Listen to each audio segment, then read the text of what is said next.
Hi, I'm so glad to host this 111 show. So, as gallery manager of Art House Bengaluru, I find it's my pride and honor to introduce Dr. Renuka Markende, a solo show which is titled as Harmonic Essence.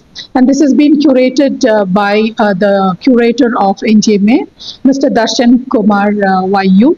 So I'm glad because this show is something very unique. We brought in lot of mediums and a lot of styles of a very senior most artist from Dharwad. And to kind of prime it on, I think we have mounted around 90 works in this show, along with some sculptures made out of terracotta. So I'm deeply honored to host this show. At this moment, I also thank my CMD, Mr. Vincent Adikalaraj, for giving us the opportunity to host women. I think she recently received an award called Karnataka Swarna Mahotsava Award in 2024. So I'm also congratulating Madam for that award. Thank you. ನಾನು doctor Renuka Markande ಅಂತ ಹೇಳಿ ಈ harmonic essence ಅಂತ ಅನ್ನೋ ಒಂದು ಏಕವ್ಯಕ್ತಿ ಚಿತ್ರಕಲಾ ಪ್ರದರ್ಶನವನ್ನ ಬೆಂಗಳೂರಿನಲ್ಲಿ art ಹೌಸ್ನವರು ಹಮ್ಮಿಕೊಂಡಿದ್ದಾರೆ. ಇಲ್ಲಿ ನಂದ 1990ರಿಂದ 2024ರವರೆಗೆ ಏನ್ ರಚನೆ ಮಾಡಿದ್ದೇನೆ ಅದರೊಳಗಿನ ಕೆಲವು ಆಯ್ದ ಕಲಾಕೃತಿಗಳನ್ನ ಮಾತ್ರ ಇಲ್ಲಿ ಕಲಾ ಪ್ರದರ್ಶನವನ್ನ ಆರ್ಟ್ ಹೌಸ್ನವರು ಹಮ್ಮಿಕೊಂಡಿದ್ದಾರೆ. ಇದಕ್ಕೆ ಮುಖ್ಯವಾಗಿ ಕ್ಯೂರೇಟರ್ ದರ್ಶನ್ ಕುಮಾರ್ ಅವರು ಸಹಾಯ ಮಾಡಿದ್ದಾರೆ. ಅವರ ಒಂದು ನೇತೃತ್ವದಲ್ಲಿ ಈ ಕಲಾ ಪ್ರದರ್ಶನವನ್ನ ಮಾಡಿದ್ದೇವೆ. ಜಯಂತಿ ಮೇಡಮ್ ಅವರು ಕೂಡ ನಮ್ಮ ಮನೆಗೆ ಬಂದು ಸಾಕಷ್ಟು ಕಲಾಕೃತಿಗಳನ್ನ ಆರಿಸೋದಾಗ್ಲಿ ಅಥವಾ ಫ್ರೇಮಿಂಗ್ ಆಗ್ಲಿ ಸ್ಟುಡಿಯೋಕ್ಕೆ ಹೋಗಿ ಅಲ್ಲಿ ಫ್ರೇಮ್ ಹಾಕ್ಸೋದವರೆಗೂ ಸಹಾಯ ಮಾಡಿದ್ದಾರೆ. ಸೊ ನಾನು ಆರ್ಟ್ ಹೌಸಿಗೆ ಮತ್ತು ಜಯಂತಿ ಮೇಡಮ್ ಅವರಿಗೆ ಹಾಗೂ ದರ್ಶನ್ ಅವರಿಗೂ ಕೂಡ ನಾನು ನನ್ನ ಕೃತಜ್ಞತೆಯನ್ನು ಹೇಳಕ್ ಬಯಸ್ತೇನೆ. ಇಲ್ಲಿ ನೀವು ಪ್ರಥಮವಾಗಿ ನಾನು 1990 ಅಂತ ಹೇಳಿದೆ. ಆವಾಗ ಮಾಡಿದಂತಹ ಒಂದು ಸ್ಕ್ರಿಬಲ್ಸ್ ಇರ್ಬೋದು, ಪೆನ್ ಅಂಡ್ ಇಂಕ್ ಮತ್ತೆ ಅಕ್ರಲಿಕ್ ಕಲರ್ ಇಂದ ಕಲಾಕೃತಿಗಳನ್ನ ಮಾಡಿದ್ದೀನಿ. ಪ್ರದರ್ಶನದಲ್ಲಿ ಸುಮಾರು 85 ಕಲಾಕೃತಿಗಳಿವೆ. ವೀಕ್ಷಣೆ ಮಾಡೋಣ ಬನ್ನಿ. ಇಲ್ಲಿ ಪೆನ್ ಅಂಡ್ ಇಂಕು ಮತ್ತೆ ಅಕ್ರಲಿಕ್ ಕಲರ್ದು ಮತ್ತೆ ಬೇರೆ ಬೇರೆ ಪೇಪರ್ಗಳಲ್ಲಿ ಮಾಡಿರುವಂತಹ ಕಲಾಕೃತಿಗಳನ್ನ ನೋಡ್ಬೋದು. ಇಲ್ಲಿ ನಾನು ಫೇಸಸ್ ಅಂತ ಹೇಳಿ ತೆಗೆದುಕೊಂಡಿದ್ದೇನೆ.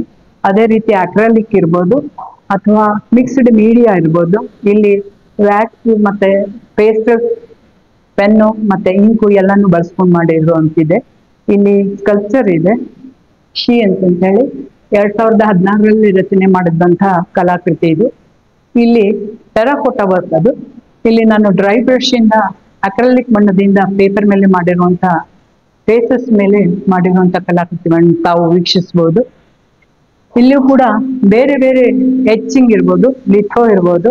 ಇಲ್ಲಿ ಫ್ಯಾಮಿಲಿ ಅಂತ ಹೇಳಿ ನಾನು ಸ್ತ್ರೀ ಸಂವೇದನೆಯನ್ನ ಬಳಸ್ಕೊಂಡು ಆ ಒಂದು ನನ್ನಲ್ಲಿ ಫ್ಯಾಮಿಲಿ ಒಳಗೆ ನಡೆಯುವಂತ ಏನು ಒಂದು ಗೊಂದಲಗಳಿದೆ, ಅದು ನಗು ಇರ್ಬೋದು ಅಥವಾ ಸಂತೋಷದಾಯಕ ಇರ್ಬೋದು ಅಥವಾ ದುಃಖ ಇರ್ಬೋದು, ಆ ಒಂದು ತೊಳಲಾಟವನ್ನು ಕೂಡ ಇಲ್ಲಿ ರಚನೆ ಮಾಡೋಕ್ಕೆ ಪ್ರಯತ್ನ ಪಟ್ಟಿದ್ದೇನೆ. ಬನ್ನಿ.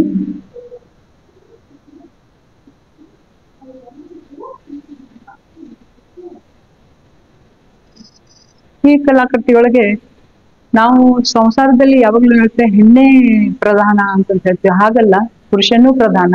ಇಲ್ಲಿ ಪುರುಷನಿಗೂ ಕೂಡ ಅವನದೇ ಆದ ಒಂದು ವೇದನೆಗಳಿರುತ್ತೆ. ಅದನ್ನ ಇಲ್ಲಿ ನಾನು ತೋರ್ಸೋಕ್ ಪ್ರಯತ್ನ ಪಟ್ಟಿದ್ದೇನೆ.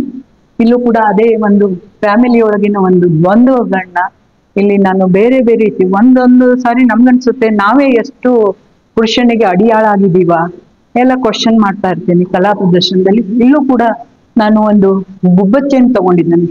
ಇತ್ತೀಚೆಗೆ ಅಳಿದು ಹೋಗುವಂತದ್ದು. ನಾವು ಪುರುಷ ಪ್ರಧಾನ ಸಮಾಜ ಇದೆ, ಆದ್ರೆ ಇಲ್ಲಿ ಅತಿರೇಕವಾಗಿ ಡಾಮಿನೇಟ್ ಮಾಡ್ತಾ ಹೋದ್ರೆ ಸ್ತ್ರೀಯ ಅಸ್ತಿತ್ವ ಎಲ್ಲಿದೆ ಅಂತ ಅನ್ನೋದನ್ನ ನಾನು ಪ್ರಶ್ನಿಸ್ತೇನೆ. ಕುಂಭವನ್ನ ತೋರ್ತಿದ್ದೇನೆ, ಇಲ್ಲಿ ಕಲಶವನ್ನ ತೋರ್ತಿದ್ದೇನೆ. ಸ್ತ್ರೀಯನ್ನ ನಾವು ದೇವತೆಗೆ ಹೋಲಿಸ್ತೇವೆ, ಭೂಮಿ ತಾಯಿಗೆ ಹೋಲಿಸ್ತೇವೆ, ಇಲ್ಲಿ ಪವಿತ್ರತೆಯನ್ನ ಹೋಲಿಸ್ತೇವೆ. ಆದ್ರೆ ಎಲ್ಲಿದೆ ಅಳಿವು, ನಾಶ ಆಗತ್ತ ನಮ್ಮ ಸಂತತಿ ಅನ್ನೋದನ್ನ ಪ್ರಶ್ನಿಸ್ತೇನೆ ನಾನು.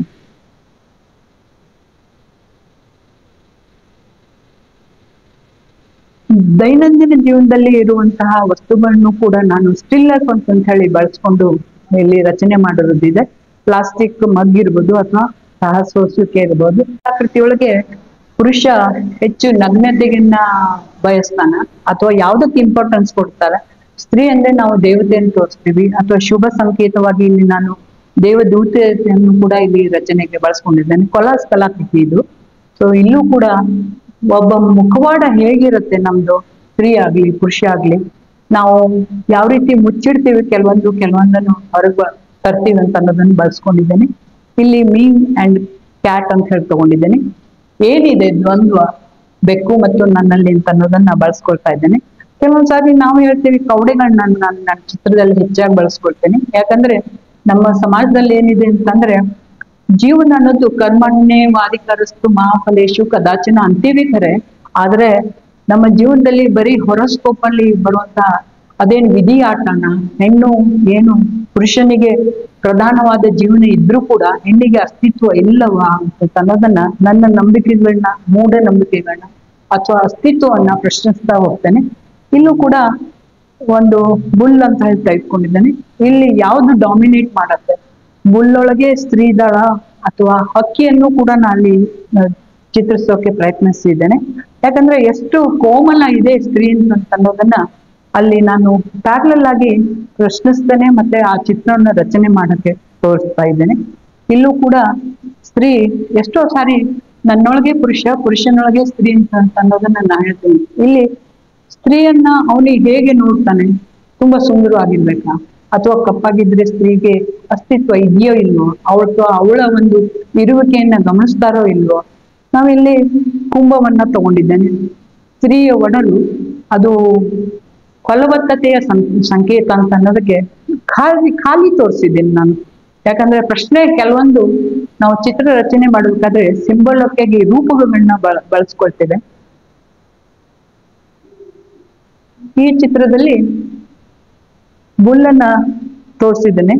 ಇಲ್ಲಿ ನಿರ್ಭಯ 2017ರಲ್ಲಿ ನಾನು ರಚನೆ ಮಾಡ್ಬೇಕಾದ್ರೆ ನಿರ್ಭಯ ಒಂದು ಪ್ರಕರಣ ತುಂಬಾ ದೇಶಾದ್ಯಂತ ಎಲ್ಲರನ್ನೂ ಕೂಡ ನೋವಿಗೆ ಈಡಾಗಿತ್ತು.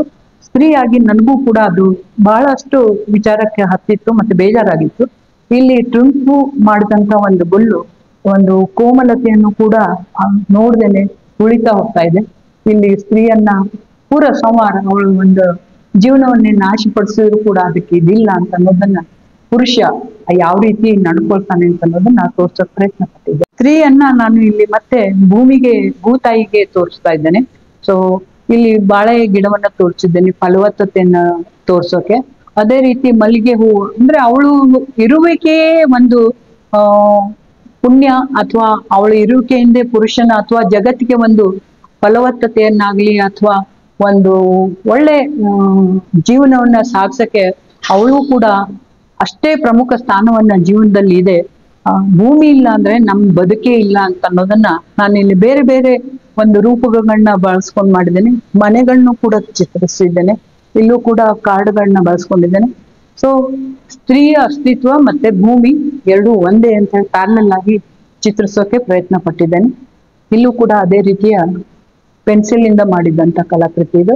ಇಲ್ಲಿ ನಾನು ಮಿಕ್ಸ್ಡ್ ಮೀಡಿಯಾವನ್ನ ಬಳಸ್ಕೊಂಡಿದ್ದೇನೆ. ಇಲ್ಲಿ ಅಬ್ಸ್ಟ್ರಾಕ್ಟ್ ಕಲಾಕೃತಿಗಳನ್ನ ನೋಡ್ಬೋದು. ಇಲ್ಲಿ ನಾನು ಲ್ಯಾಂಡ್ಸ್ಕೇಪ್ ಅಂತ ಹೇಳಿ ಬಳಸ್ಕೊಂಡಿದ್ದೇನೆ.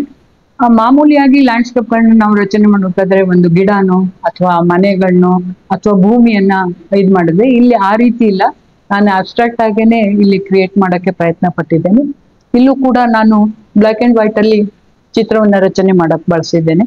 ಇಲ್ಲಿ ಬೇರೆ ಬೇರೆ ಕಲರ್ಗಳನ್ನ ವಾಶ್ ಒಳಗಿರ್ಬೋದು ಅಥವಾ ಅದು ಸ್ಪೇಸ್ ಅನ್ನ ಹೇಗೆ ಡಿವೈಡ್ ಮಾಡ್ಕೋತೀವಿ, ಬೇರೆ ಬೇರೆ ಮೀಡಿಯಾಗಳನ್ನ ಯಾವ ರೀತಿ ಬಳಸ್ಕೋಬಹುದು ಅಂತ ಅನ್ನೋದನ್ನ ಇಲ್ಲಿ ನೀವು ನೋಡ್ಬೋದು. ಇಲ್ಲಿ ಕೊಲಾಜ್ ಅಲ್ಲಿ ಬಳಸ್ಕೊಂಡಿದ್ದಾನೆ. ಅಬ್ಸ್ಟ್ರಾಕ್ಟ್ ಅಲ್ಲೇನೆ ಕೊಲಾಜ್ ಸ್ವಲ್ಪ ಡಿಫ್ರೆಂಟ್ ಆಗಿ ಅದಕ್ಕೊಂದು ವೇಟ್ ಕೊಡತ್ತೆ. ಸೊ ಇಲ್ಲಿ ಕೂಡ ಫ್ಲೋ ಅನ್ನ ನೋಡ್ಬೋದು, ಬಣ್ಣಗಳ ಫ್ಲೋ ಅನ್ನ. ಮತ್ತೆ ಇಲ್ಲಿ ಮಾರ್ಕ್ ಅಂತ ಹೇಳಿ ಹೇಳ್ತೀವಿ ನಾವು, ಮಾರ್ಕಿಂಗ್ ಅಂತ ಹೇಳ್ತೀವಿ. ಸೊ ಆ ಫ್ಲೋ ಮತ್ತೆ ಮಾರ್ಕಿಂಗ್ ಎರಡನ್ನೂ ಬಳಸ್ಕೊಂಡಿರೋದನ್ನ ನೀವು ನೋಡ್ಬೋದು. ಆರ್ಟ್ ಅಲ್ಲಿ ನಾವು ಮುಖ್ಯವಾಗಿ ಗಮನಿಸೋದು ಇಡೀ ಒಂದು ಸ್ಪೇಸ್ ಅಲ್ಲಿ ಯಾವ ರೀತಿ ನಾವು ಹೊಂದಾಣಿಕೆಯನ್ನ ಮಾಡಿದ್ದೇವೆ, ಸ್ಪೇಸ್ ಅನ್ನ ಯಾವ ರೀತಿ ಯುಟಿಲೈಸ್ ಮಾಡ್ತಾ ಇದ್ದೇವೆ. ಇಲ್ಲಿ ಬಣ್ಣಗಳಿರ್ಬೋದು, ರೇಖೆಗಳಿರ್ಬೋದು, ಅಥವಾ ಇಲ್ಲಿ ಫಾರ್ಮ್ಸ್ ಗಳನ್ನ ಬಳಸ್ಕೊಳ್ತೀವಿ ನಾವು, ಬೇರೆ ಬೇರೆ ಫಾರ್ಮ್ಗಳನ್ನ. ಬಣ್ಣಗಳು ಕೂಡ ಯಾವ ರೀತಿ ಒಂದಕ್ಕೊಂದು ಹೊಂದಾಣಿಕೆ ಆಗಿದೆ. ಆಮೇಲೆ ಎಷ್ಟು ಫ್ರೀಯಾಗಿ ಹ್ಯಾಂಡ್ಲಿಂಗ್ ಮಾಡಿದ್ದೀವಿ, ಸ್ಪೇಸ್ ಅನ್ನು ಯುಟಿಲೈಸ್ ಮಾಡಿದ್ದೀವಿ, ಇದನ್ನೆಲ್ಲ ನಾವು ಗಮನಿಸ್ತೇವೆ. ಅಬ್ಸ್ಟ್ರಾಕ್ಟ್ ಕಲಾಕೃತಿಗಳಲ್ಲಿ ಒಂದು ಫ್ಲೋ ನೋಡ್ಬೋದು ನೀವು ಸುಲಭವಾಗಿ. ಮಿಕ್ಸ್ಡ್ ಮೀಡಿಯಾ ಇದೆ, ಇಲ್ಲಿ ಮಾರ್ಕಿಂಗ್ಸ್ ಗಳು ಇದೆ, ಇಲ್ಲಿ ಹೆಚ್ಚು ಡಾರ್ಕ್ ಮತ್ತೆ ಲೈಟ್ ಅದ್ರದ್ದೇನು ಟೋನಲ್ ಕ್ವಾಲಿಟೀಸ್ ಇದೆ ಅದನ್ನು ಕೂಡ ನಾವು ಹೇಗೆ ಸ್ಪಾಂಟೇನಿಯಸ್ ಆಗಿ ಬಳಸ್ಕೊಂಡಿದ್ದೇವೆ. ಮತ್ತೆ ಇಲ್ಲಿ ಒಂದು ಅನುಭವಕ್ಕೆ ಬರುವಂತದ್ದು ಅಂತಂದ್ರೆ ಈ ಕಲಾಕೃತಿಗಳಲ್ಲಿ ವಾಶ್ ಕೂಡ ಇದೆ, ಅದೇ ರೀತಿ ಯಾವ ರೀತಿ ಸ್ಪೇಸ್ ಅನ್ನು ಹ್ಯಾಂಡಲ್ ಮಾಡಿದೀವಿ ಅಂತ ಅನ್ನೋದು ಕೂಡ ಇದೆ. ಟೋಟಲ್ ಆಗಿ ಕಲಾಕೃತಿಗಳು ನೋಡಿದ್ರೆ ಇಲ್ಲಿ ಯಾವುದೇ ಹಿಡಿತಕ್ಕೆ ಒಳಗಾಗಿಲ್ಲ, ತುಂಬಾ ಸರಳವಾಗಿ ಮಾಡಿದ್ದೀನಿ ಅನ್ಸುತ್ತೆ. ಆದ್ರೆ ಇಲ್ಲೊಂದು ಅಬ್ಸ್ಟ್ರಾಕ್ಟ್ ವರ್ಕ್ ಮಾಡ್ಬೇಕಾದ್ರೆ ತುಂಬಾ ಕ್ಯಾಲ್ಕುಲೇಷನ್ ಇರುತ್ತೆ. ಬಹಳಷ್ಟು ಸಾಮಾನ್ಯ ಜನರ ಒಂದು ತಪ್ಪು ಕಲ್ಪನೆ ಏನಂದ್ರೆ ಬಣ್ಣವನ್ನ ತಗೊಂಡು ಹೇಗ್ ಬೇಕೋ ಹಾಗೆ ಎರಚ್ಬಿಟ್ರೆ ಒಂದು ಅಬ್ಸ್ಟ್ರಾಕ್ಟ್ ಆರ್ಟ್ ಆಗ್ಬಿಡತ್ತೆ ಅಂತ. ಅದು ತುಂಬಾ ತಪ್ಪು. ಯಾಕಂದ್ರೆ ನಾನು 2015 ಕೂಡ ಅಬ್ಸ್ಟ್ರಾಕ್ಟ್ ಆರ್ಟ್ ಮಾಡ್ತಾನೆ ಇದ್ದೇನೆ. ಆದ್ರೆ ಅದ್ರೊಳಗೆ ಸ್ಟಡಿ ಮಾಡ್ಬೇಕಾದ್ರೆ ನಾನು ತುಂಬಾ ಕಷ್ಟಪಟ್ಟಿದ್ದೇನೆ. ಇವತ್ತು 2023-24 ಸ್ವಲ್ಪ ಮಟ್ಟಿಗೆ ಏನೋ ನಾನು ಮಾಡಬಲ್ಲೆ ಅಂತ ಅನ್ನೋದು ನನಗೆ ಅನಿಸ್ತಾ ಇದೆ. ಆದ್ರೆ ಈ ಕಲಾಕೃತಿಗಳಲ್ಲಿ ಮುಖ್ಯವಾಗಿ ಬರೀ ನಾವು ಬಣ್ಣನ ಅಷ್ಟೇ ನೋಡೋದಿಲ್ಲ, ಸ್ಪೇಸ್ ಯಾವ ರೀತಿ ಯುಟಿಲೈಸ್ ಮಾಡಿದೀವಿ, ಅಲ್ಲಿ ಬಣ್ಣಗಳು ಬ್ಯಾಲೆನ್ಸ್ ಆಗಿದೆಯೋ ಇಲ್ವೋ, ಅಥವಾ ಹೊಸದನ್ನ ಏನ್ ಹೇಳ್ತೀವಿ ಅದಲ್ದೇನೆ ಇಂಡಿವಿಜುವಲಿಟಿ ಇರುತ್ತೆ. ಇಲ್ಲಿ ಒಂದು ಕಲಾಕೃತಿಯನ್ನ ರಚನೆ ಮಾಡ್ಬೇಕಾದ್ರೆ ಇಂಡಿವಿಜುವಲಿಟಿ ಬಹಳ ಮುಖ್ಯ. ಈಗ ನಾವು ಕಾವ್ಯದಲ್ಲಿ ನೋಡ್ಬೋದು ಅಥವಾ ಕಾದಂಬರಿಗಳಲ್ಲಿ ಗಮನಿಸ್ಬೋದು. ಅನುಪಮ ನಿರಂಜನ್ ಅವ್ರದ್ದು ಹೇಗೆ, ನಿರಂಜನ್ ಅವ್ರದ್ದು, SL ಭೈರಪ್ಪ ಅವ್ರದ್ದು ಹೇಗೆ, ಕಾರಂತರದ್ದು ಹೇಗೆ. ಯಾಕಂದ್ರೆ ಅವರದ್ದೇ ಆದ ಒಂದು ಇಂಡಿವಿಜುವಲಿಟಿ, ಅವರದ್ದೇ ಆದ ಒಂದು ವೇಟ್ ಏನಿದೆ, ಅದೇ ರೀತಿ ಕಲಾವಿದರು ಕೂಡ ಅವರದೇ ಆದ ಒಂದು ದೃಷ್ಟಿಕೋನದಿಂದ ಕಲಾಕೃತಿಗಳನ್ನ ಬಳಸ್ಕೊಳ್ತಾರೆ, ಸಬ್ಜೆಕ್ಟ್ ಅನ್ನ ಆಯ್ಕೆ ಮಾಡ್ಕೊಳ್ತಾರೆ, ಬಣ್ಣಗಳನ್ನ ಆಯ್ಕೆ ಮಾಡ್ಕೊಳ್ತಾರೆ. ಸ್ಪೇಸ್ ಯುಟಿಲೈಸೇಷನ್ ಅಂತ ನಾವೇನ್ ಹೇಳ್ತೀವಿ ಅಂದ್ರೆ ಕೊಟ್ಟಿರುವಂತ ಸ್ಥಳದಲ್ಲಿ ಇದ್ದಂತ ಸ್ಥಳದಲ್ಲಿ ಯಾವ ರೀತಿ ನಾವು ಅದನ್ನ ಬಳಸ್ಕೊಳ್ತೀವಿ, ಯಾವ ರೀತಿ ಹೇಳ್ತೀವಿ, ಆಮೇಲೆ ನಮ್ಮ ಅನುಭವ ಏನಿದೆ, ಇವೆಲ್ಲ ಕಲಾಕೃತಿಗಳಲ್ಲಿ ಬಹಳ ಮುಖ್ಯ ಆಗುತ್ತೆ. 1990ರಿಂದ 2024 ಮಾಡಿದಂತ ಕಲಾಕೃತಿಗಳನ್ನ ಆರಿಸ್ಬಿಟ್ಟು ಇಲ್ಲಿ ಏಕ ವ್ಯಕ್ತಿ ಚಿತ್ರಕಲಾ ಪ್ರದರ್ಶನ ಹಮ್ಮಿಕೊಂಡಿದ್ದಾರೆ. ಸೊ ಪ್ರಥಮವಾಗಿ ನನಗೆ ಗುರುಗಳಂದ್ರೆ MR ಬಾಳಿಕಾಯಿ ಸರ್, ಅದಾದ ನಂತರ ಗುಲ್ಬರ್ಗಾದ ಶ್ರೀ ಪ್ರೊಫೆಸರ್ VG ಅಂದಾನಿ ಇವರು. ಕಲಾಕೃತಿಗಳನ್ನ ಹೇಗೆ ನೋಡ್ಬೇಕು, ಹೇಗೆ ಉಳಿದ ಕಲಾವಿದರು ರಚನೆ ಮಾಡಿದ್ದಾರೆ ಅದನ್ನೆಲ್ಲ ಗಮನಿಸ್ಬೇಕಾದ್ರೆ ತೀರಾ ಸಾಮೀಪ್ಯದಿಂದ ನೋಡ್ಬೇಕು, ಅವ್ರ ಜೊತೆ ಒಡನಾಟ ಹೊಂದಬೇಕು, ಅವ್ರ ಜೊತೆ ಸಂಭಾಷಣೆ ಮಾಡ್ಬೇಕು, ಚರ್ಚೆ ಮಾಡ್ಬೇಕು. ಅಂದಾಗ ಮಾತ್ರ ಅದರ ಒಳಗೆ ಮತ್ತೆ ಹೊರಗನ್ನ ಅರ್ಥೈಸ್ಕೊಳ್ಳೋಕೆ ಸಾಧ್ಯ ಅಂತ ಅನ್ನೋದನ್ನ ತಿಳಿಸ್ಕೊಟ್ಟಿದ್ದಾರೆ. ನನ್ನ ಈ ಕಲೆಯನ್ನ ಯಾಕೆ ಆರಿಸ್ಕೊಂಡೆ ಅಂತಂದ್ರೆ ಪ್ರಾಯಶಃ ನಾನು ಹಾಬಿಯಾಗಿ ಈ ಕಲೆಗೆ ಬಂದೆ ಒಳಗಡೆ. ಆದ್ರೆ ನಂತರ ಕಲೆ ಎಷ್ಟು ಆಕರ್ಷಣೆ ಆಯ್ತು ಅಂದ್ರೆ ನಾನು ಪ್ರೊಫೆಷನ್ ಆಗೇನೆ ಕಲಾವಿದೆಯಾಗಿ ಆಗ್ಬೇಕು ಅಂತ ಅನ್ನೋದು ತೀರ್ಮಾನಿಸ್ಕೊಂಡೆ. ನಮ್ಮ ತಾಯಿ ಹೇಳ್ತಾ ಇದ್ರು, ತುಂಬಾ ಹುಚ್ಚಿ ಹಿಡ್ಕೋಬೇಡ ಕಲೆ ಬಗ್ಗೆ, ಯಾಕಂದ್ರೆ ನಾಳೆ ಎಂತವ್ರು ಸಿಗ್ತಾರೋ ಮದುವೆ ಆದ್ಮೇಲೆ ಅಂತ ಹೇಳಿ. ಆದ್ರೆ ನನ್ನ ಅದೃಷ್ಟವಶಾತ್ ನನ್ನ ಪತಿ ಕೂಡ ಆರ್ಟಿಸ್ಟ್ ಇರೋದ್ರಿಂದ ತುಂಬಾ ಸಹಕಾರ ನೀಡಿದ್ದಾರೆ. ನನ್ನ ಫ್ಯಾಮಿಲಿ, ನನ್ನ ಮಕ್ಕಳಾಗ್ಲಿ ಅಥವಾ ಮನೆಯವರಾಗ್ಲಿ. ನನ್ನ ಜೀವನದಲ್ಲಿ ಸಾಕಷ್ಟು ಜನ ಪ್ರಾತಸ್ಮರಣೀಯರಿದ್ದಾರೆ. ಶ್ರೀ ಸುರೇಶ್ ಹಾಲ್ಬಾವಿ ಅವರು ನನಗೆ ಒಂದು ಬದುಕನ್ನ ಸರಿಯಾಗಿ ದುಡಿಸ್ಕೊಂಡು ಹೋಗೋಕೆ, ಅವರು ಕಲಾ ಉಪನ್ಯಾಸಕಿಯಾಗಿ ಸೇವೆ ಸಲ್ಲಿಸೋಕೆ ಹಾಲ್ಬಾವಿ ಕಲಾಶಾಲೆಯಲ್ಲಿ ನೇಮಕ ಮಾಡ್ಕೊಳ್ಳೋಕೆ ನನಗೆ ಸಹಾಯ ಮಾಡಿದ್ರು. ಅದೇ ರೀತಿ ನಾನು ಸಾಕಷ್ಟು ಕನ್ನಡ ಯೂನಿವರ್ಸಿಟಿಲಿ MFA ಮಾಡೋದಾಗ್ಲಿ ಅಥವಾ PhD ಮಾಡೋದಾಗ್ಲಿ. ಸೊ ಇದರಿಂದ ಒಂದು ನನಗೆ ಏನ್ ಅರ್ಥ ಆಯ್ತು ಅಂತಂದ್ರೆ ಬರೀ ಓದ್ಕೊಂಡ್ರೆ ಸಾಲದು, ಬರೀ ಚರ್ಚೆ ಮಾಡಿದ್ರೆ ಸಾಲದು, ನಾನು ಕೂಡ ವರ್ಕ್ ಮಾಡ್ಬೇಕು, ಸಾಕಷ್ಟು ವರ್ಕ್ ಮಾಡ್ಬೇಕು. ನಾನು ಒಂದೊಂದ್ಸಾರಿ ಕಲಾಕೃತಿ ಒಳಗೆ ಕಂಪ್ಲೀಟ್ ಆಗಿ ಒಳಗ್ ಹೋಗೋಕ್ ಆಗ್ತಾ ಇರ್ಲಿಲ್ಲ, ನಿಲ್ಲಿಸ್ತಾ ಇದ್ದೆ, ಮುಂದೆ ಹೋಗೋಕ್ ಆಗ್ತಾ ಇಲ್ಲ, ಮುಂದೇನು ಅಂತ ಅನ್ನೋದು ಪ್ರಶ್ನೆ ಬರ್ತಾ ಇತ್ತು. ನಮ್ಮನೆಯವ್ರು ಅಂತಿದ್ರು, ಮಾಡ್ಕೊಂಡು ಹೋಗೋ ಅನುಭವ ಬಂದ್ಮೇಲೆ ನಿಂಗೆ ಗೊತ್ತಾಗತ್ತೆ ಅಂತ. ನನಗೆ ಆ ಸಮಯದಲ್ಲಿ ಒಂಥರ ಏನ್ ಹೇಳ್ತಾರೆ ಇವರು ಅಂತ ಅನಿಸ್ತಾ ಇತ್ತು. ಆದ್ರೆ ಕ್ರಮೇಣ ನನಗೆ ಅವ್ರು ಏನ್ ಹೇಳ್ತಾ ಇದ್ದಾರೆ ಅಂತ ಅನ್ನೋದು ಅರ್ಥ ಆಯ್ತು. ಎಷ್ಟು ಅನುಭವಕ್ಕೆ ಬರುತ್ತೆ, ಎಷ್ಟು ಕಲಾಕೃತಿನ ರಚನೆ ಮಾಡ್ತಾ ಹೋಗ್ತೀವೋ ಅಷ್ಟು ಅದು ತನ್ನಿಂತಾನೇ ಪುಟದಿಂದ ಪುಟಕ್ಕೆ ಹೇಗೆ ಲೇಖನ ಅಥವಾ ಕಾವ್ಯವನ್ನ ಬರೀಬೇಕಾದ್ರೆ ಹೇಗೆ ಒಳಗಿಂದ ಅಂತಃಶಕ್ತಿ ಹೊರಗೆ ಬರುತ್ತೋ ಆ ರೀತಿ ಪ್ರೇರಣೆ ಆಗ್ಲಿ, ಬಾಹ್ಯ ಪ್ರೇರಣೆ ಇರ್ಬೋದು ಅಥವಾ ಸೂಕ್ತವಾಗಿರ್ಬೋದು, ಅದು ನಮ್ಮನ್ನ ಚೆನ್ನಾಗಿ ದುಡಿಸ್ಕೊಳಕ್ಕಾಗತ್ತೆ. ಸೊ ನಿಜವಾಗ್ಲೂ ಹೇಳ್ಬೇಕಂದ್ರೆ ಒಬ್ಬ ಸ್ತ್ರೀ ಕಲಾವಿದೆಯಾಗಿ ಆ ಗಟ್ಟಿಯಾಗಿ ನೆಲದಲ್ಲಿ, ಈ ಕಲಾ ಜಗತ್ತಲ್ಲಿ ಗಟ್ಟಿಯಾಗಿ ನಿಲ್ಲೋಕೆ ತುಂಬಾ ಕಷ್ಟ. ಯಾಕಂದ್ರೆ ಆ ಪುರುಷನಿಗೆ ಹೋಲಿಸಿದ್ರೆ ಅವರಿಗಿರುವಂತ ಸೌಲಭ್ಯಗಳು ನಮ್ಗೆ ಆಗಿಂದನು ಈಗಿಂದನು ಅಷ್ಟೇ ಇದೆ ಅಂತ ನನಗನ್ಸುತ್ತೆ. ನಾವು ಎಷ್ಟೇ ಪ್ರಯತ್ನ ಪಟ್ಟರು ಕೂಡ ಸಿಕ್ಕಂತ ಸಮಯವನ್ನ ಬಳಸ್ಕೊಂಡು ಅಥವಾ ಸಿಕ್ಕಂತ ಸ್ಥಳದಲ್ಲಿ ಕೂಡ ನಮಗಾಗಿ ಸ್ಟುಡಿಯೋಗಳನ್ನ ಎಷ್ಟು ಜನ ನಾವು ಮಾಡ್ಕೊಳಕ್ ಸಾಧ್ಯತೆ ಇದೆ. ನಾವು ಶ್ರೀಮಂತರು ಇರ್ಬೋದು ಅಥವಾ ಬೇರೆ ಸೌಲಭ್ಯಗಳು ಇರ್ಬೋದು, ಆದ್ರೂ ಕೂಡ ಎಷ್ಟು ಮಟ್ಟಿಗೆ ನಮಗೆ ಒಂದ್ ಚೌಕಟ್ಟಿದೆ ಸ್ತ್ರೀಗೆ ಕಲಾವಿದೆಯಾಗಿ.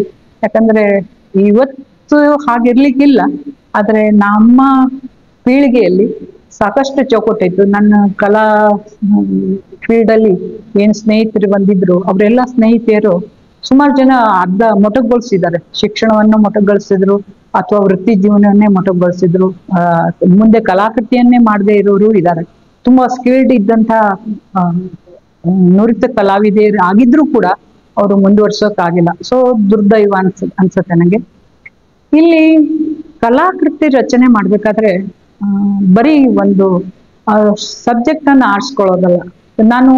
ನನಗೆ ಆಕ್ಚುಲಿ ಕರ್ನಾಟಕ ಲಲಿತ ಕಲಾ ಅಕಾಡೆಮಿ ಆಗ್ಲಿ ಅಥವಾ ಕನ್ನಡ ಮತ್ತು ಸಂಸ್ಕೃತಿ ಇಲಾಖೆಯವರಾಗ್ಲಿ ಸಾಕಷ್ಟು ಕಲಾ ಶಿಬಿರಗಳಲ್ಲಿ ಪಾಲ್ಗೊಳ್ಬೇಕಾದ್ರೆ ನನಗೆ ಅನಿಸ್ತಾ ಇದ್ದದ್ದು, ಮೊದಲು ಬರೀ ಚಿತ್ರ ಬಿಡಿಸೋದು ಒಂದೇ ಅಲ್ಲ, ಅದರ ಒಳಗೆ ಸುಮ್ಮನೆ ಹೊರನೋಟವನ್ನ ನೋಡಿದ್ರೆ ಅಥವಾ ಆಸ್ ಇಟ್ ಈಸ್ ಒಬ್ಬ ವ್ಯಕ್ತಿ ಇದ್ದಾನೆ ಅಥವಾ ಒಬ್ಬಳಲ್ಲಿ ಸ್ತ್ರೀ ಇದ್ದಾಳೆ ಅದನ್ನ ಅಷ್ಟೇ ಚಿತ್ರಿಸೋದಲ್ಲ, ಅದಕ್ಕೆ ಸಂಬಂಧಪಟ್ಟ ಹಾಗೆ ನಾನು ಏನು ಹೇಳ್ಬೇಕು ಅಂತ ಅನಿಸ್ತೇನೆ, ಅವರ ನೋವು ಇರ್ಬೋದು, ನಲಿವಿರ್ಬೋದು ಅಥವಾ ದುಃಖ ಇರ್ಬೋದು ಅಥವಾ ಅವರ ಅಭಿಲಾಷೆ ಇರ್ಬೋದು, ಅದನ್ನೆಲ್ಲ ಚಿತ್ರಿಸೋದು, ಯಾಕೆ ಚಿತ್ರಿಸ್ತೇನೆ ಅನ್ನೋದು ಕೂಡ ಮುಖ್ಯ ಆಗತ್ತೆ ಅಂತ ಅನ್ಸುತ್ತೆ.